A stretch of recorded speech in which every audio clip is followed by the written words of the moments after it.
Hey guys, Curtis here with you today. Today I'm going over this slip lead here that we just got in. So first thing to point out is that it is a 6 foot, I say that, I think it's a 6 foot slip lead.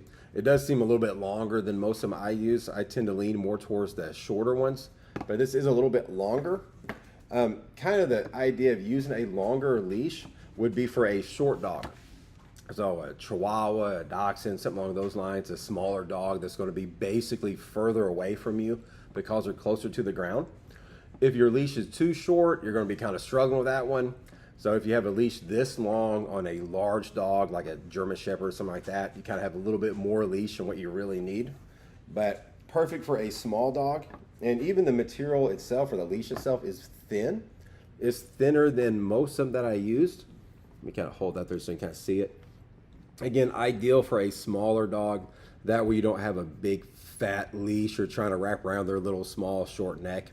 So this is definitely going to be more ideal for a small dog. Not to say you couldn't use it on a larger one, but this is going to be a little bit better for a small dog.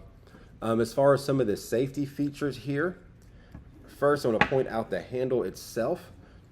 This does have a nice little leather, I'm assuming leather anyway, nice little leather piece. You can see it's kind of stitched in there very well. And I'm not going to tear this thing apart here, but generally whenever these things do kind of wear, they could wear for many reasons. Weather, old age, your dog chewing on all types of things.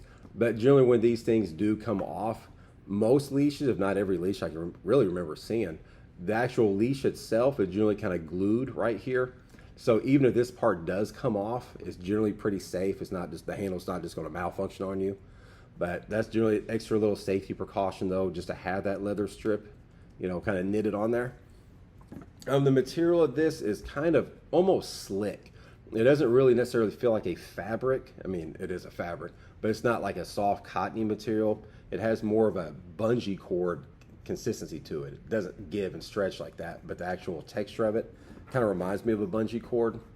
And that's something to keep in mind as far as, you know, how sensitive you are or how picky you are about having material in your hand.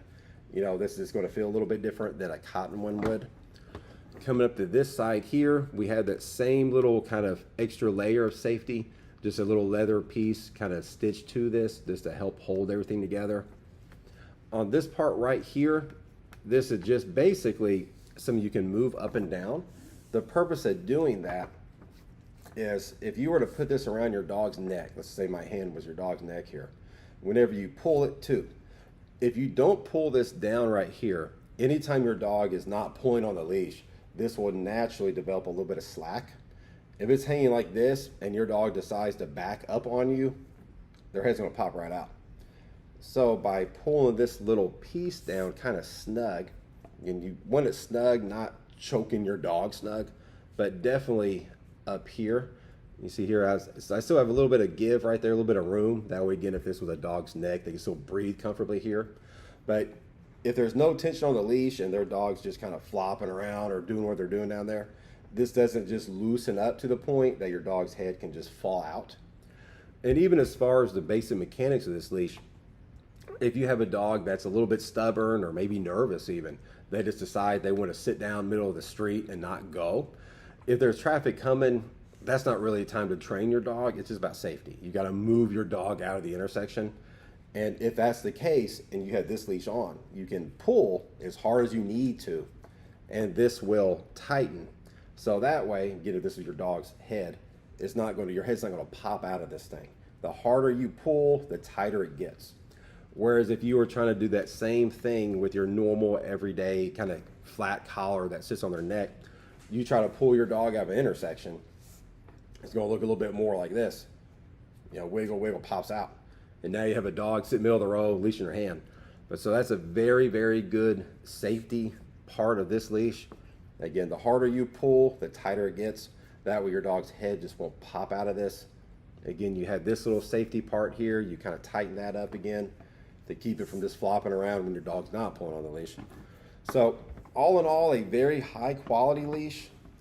Again, for a small dog, this is going to be absolutely perfect. Again, it gives you a little bit more length because, again, they're lower to the ground.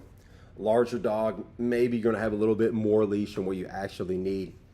Again, not to say you couldn't use it on a larger dog by any means, but the length of it, a little bit long for a large dog, perfect for a small one. All in all, seems like a very, very high quality material. You know, I'm not seeing anything really negative to point out about this. Seems like a good quality leash here. So if you are looking for a new slip lead, I would definitely recommend this one. And I hope somebody out there, learned something, got a little bit of, benefit from this video. And thank you guys for watching.